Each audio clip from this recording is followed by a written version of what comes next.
Austin Gleeson has stepped away from intercounty hurling. He's been on the road. I think he has 10 seasons under his belt. He started in 2014 and going up to last year, that would make it 10 seasons. Or this year, I should say, would make it 10 seasons.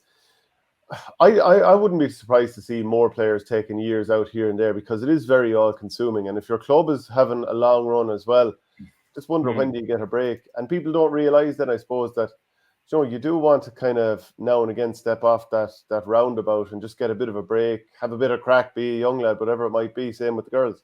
Yeah, to be honest, I'm not surprised, and in some ways, I'm happy he's doing it because I don't think he's been enjoying his hurling the last 4 or 5 years. Okay, maybe Waterford haven't been going well, but like you go back to the guy that was there from 15, 16, 17, and the smile on his face and the things he was doing, like he's a gift. He's a gifted hurler. There's absolutely no doubt. And look, I suppose he nearly has the weight of the Waterford public on his shoulders, and I don't think it's comfortable on him. Like, and I no disrespect to all that. I definitely, since Derek McGrath has moved on, I don't think he's the player he was. I think he felt. I don't know. There was a connection between those two, and I just think maybe since then he's been shoved around in different positions. Okay, 2020, the first year with Liam Cahill, I think he had a decent year, but since then I'm not sure we've seen the best of him. Like, he's had his injury problems as well, and look, maybe going away for. I'm not sure whether he's going abroad or whether he's just taking the year out. He'll either come back refreshed or he won't come back at all. Like, I suppose I think that's the way I would look at it. And I suppose maybe look, the Bennetts went away. Was it 2-2? The Bennetts went away this last year. Rumours maybe a couple more Waterford players might go the travel route, and like, look, a lot of those great Waterford young players came in nearly straight out of minor, like, and they have a lot of hurling done, like, and probably very little of their lives lived. So would you blame them for going? I don't think so. And like, if you were to name two of the most talented sticksmen or wristy players in the last number of years, you'd say Austin Gleeson, who's stepping away now before time. Maybe he'll be back in 2025. And John Bubbles O'Dwyer, who was, when he did an interview not so long ago with BBC, he was talking about how the game at intercounty level isn't for him anymore, in the sense of just tracking up and down the field and all this kind of stuff, and maybe it just doesn't suit his game. But also, it also speaks to, we're talking about two of the most talented lads stepping away when, there's more in them, really. Does it say something about the game, the sport, what we're expecting people to do? I have no doubt about it.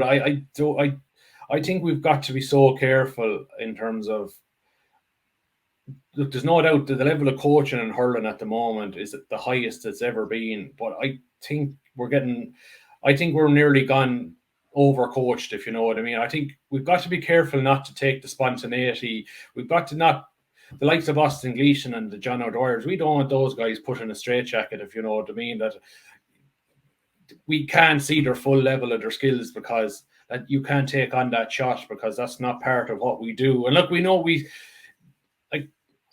I'm not convinced there's a level of spontaneity. People say Cian Lynch is able to do what he does, but he does it within a system, if you know what I mean. Like, it's very system orientated, but the way they're so good at what they do, it doesn't feel like it. But you'd miss the day of the outstanding corner. Like, the day of the outstanding corner forward is gone. Like, who are a really top quality, like Aaron Gillan, but he's sort of a new type of, new type of inside forward. Like, Seamus Flanagan is more of a, I say, physical specimen, more of a robotic sort of a forward. Whereas I hate, like, what you look at, probably the next big talent coming is, what's the young lad in Galway? Aaron Island. Where's he going to fit? Like, you look at Evan Island, the game.